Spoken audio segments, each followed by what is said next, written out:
Yes, it can run on my homemade diesel fuel.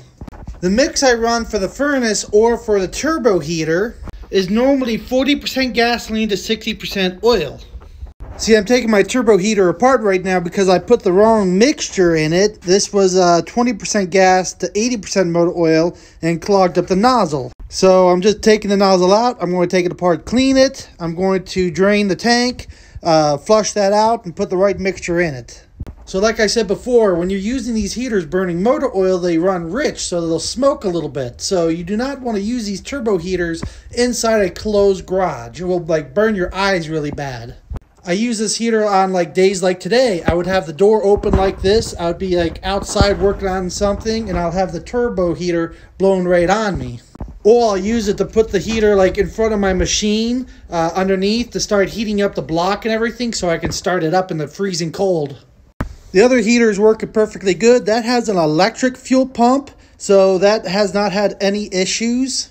This one has the what I call air nozzle. So air gets blown out of this little blower through the lines into this injector.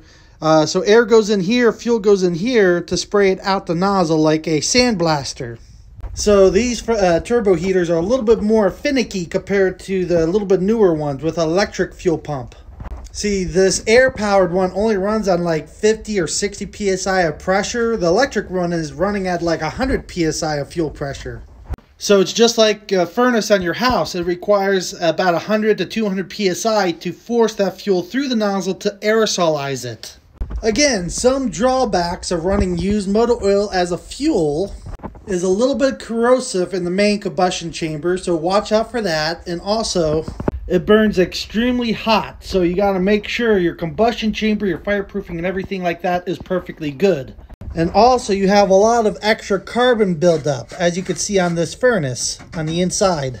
So if I need to, I can take this flame catch off, just peeling these tabs back, taking it off and cleaned it out and put it back together if I need to on this heater. So far I've never needed to do that. It tends to burn off the carbon if it builds up or just blows it right through. But you can kind of see how some unburned fuel came out of the combustion chamber and kind of got on the inside of this. But it's no big deal. That was from when I used to have an air compressor hooked up to this to blow it through the nozzle instead of using the actual pump on this. I hooked up an air compressor putting PSI into the nozzle instead of using the pump because the pump was going bad. Just finished cleaning out the nozzle. Just like that, back up and running again.